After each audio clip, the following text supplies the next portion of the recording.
कथा चल रही, चलो श्रवण करके आते हैं। तो आपकी कथा कल हम श्रवण करने के लिए पहुंचे थे, तो आपने कल कथा में बोला था कि भैया बैगन नहीं खाना चाहिए, बैगन खाने से ये होता है वो होता है। इसलिए मन में विचार आया, पतिदेव जो दुनिया को उपदेश दे रहे हैं तो शायद सत्य कह रहे होंगे, इसलिए हमने भी आज बैगन नहीं बनाया। पतिदेव ने कहा, देवी जी ये उपदेश तो सिर्फ दूसरे को देते हैं, अपने ऊपर उपदेश नहीं है, इसलिए तुम भोजन बाद में करेंगे, पहले बैगन का भरता बनाओ।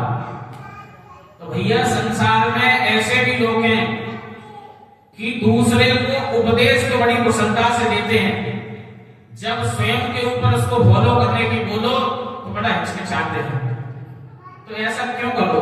बहरूपिया भेष कभी जीवन में नहीं बनाना चाहिए। जो सामने हो पीठ पीछे भी रहो।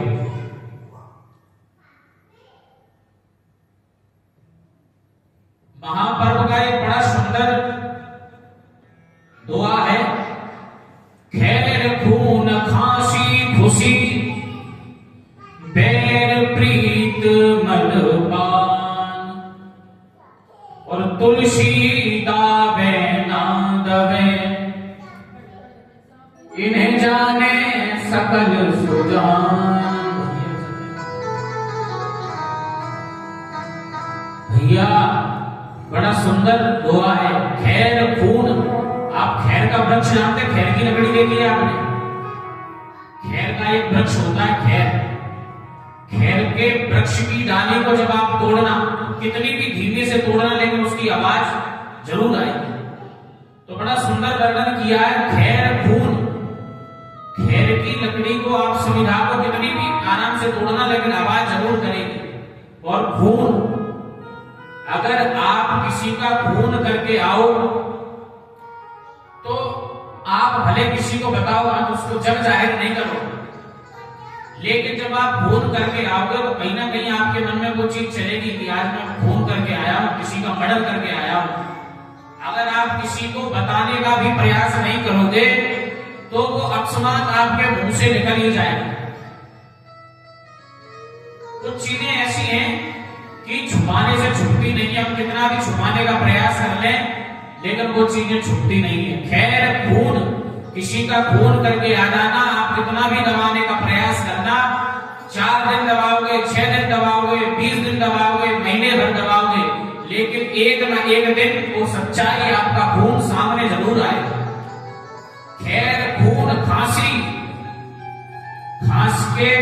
खांसी करो आप, 4-5 लोग जहां 10 सदस्य बैठे हो, जहां खांसी करो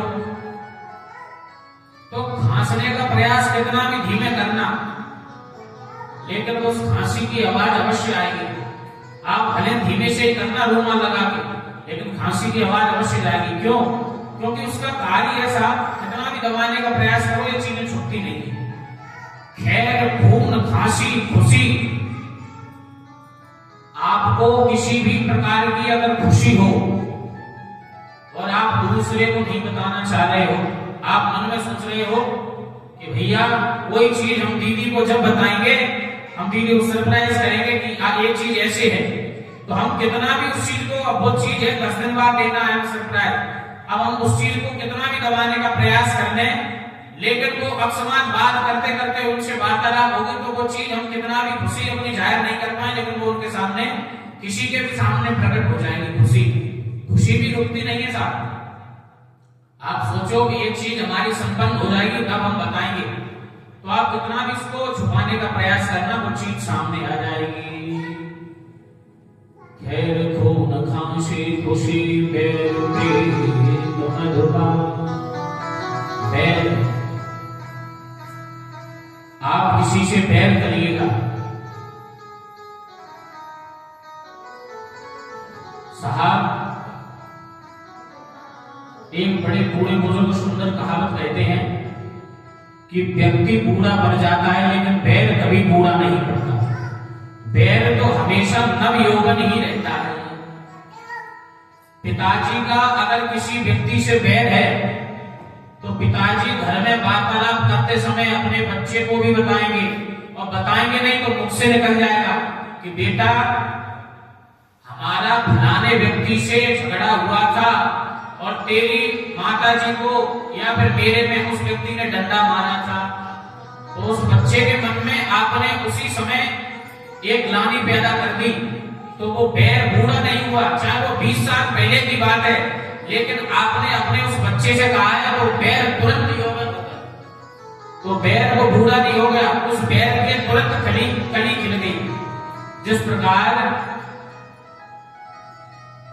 मिट्टी में जो डालते हैं वो तुरंत अपनी उबक ले लेता है, तुरंत निकल जाता है, उसी प्रकार बैर तुरंत पीक जाता है।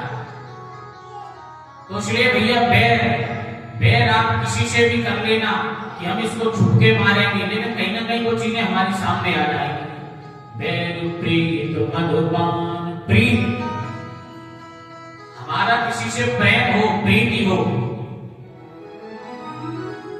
हम उससे जाहिर न करें, मन ही मन में अपने प्रेम को रखे रहें, तो प्रेम छुपता नहीं है साहब। प्रेम तो एक न एक दिन सामने आता है। प्रेम को कितना भी दबाने का प्रयास करना साहब, लेकिन वो प्रेम कभी डूबता नहीं है, प्रेम सामने आ जाता है। संसारी प्रेम नहीं, प्रेम ऐसा करो भोग विलास वाला प्रेम नहीं, प्रेम उस प्रकार का करो जिस प्रकार गोपियों ने श्री कृष्ण से किया था, उसको प्रेम कहते हैं। आज के प्रेम में सिर्फ भोग विलास है, उसको प्रेम नहीं कहेंगे साहब। प्रेम उसको कहते हैं जो गोपियों ने श्री कृष्ण से किया था।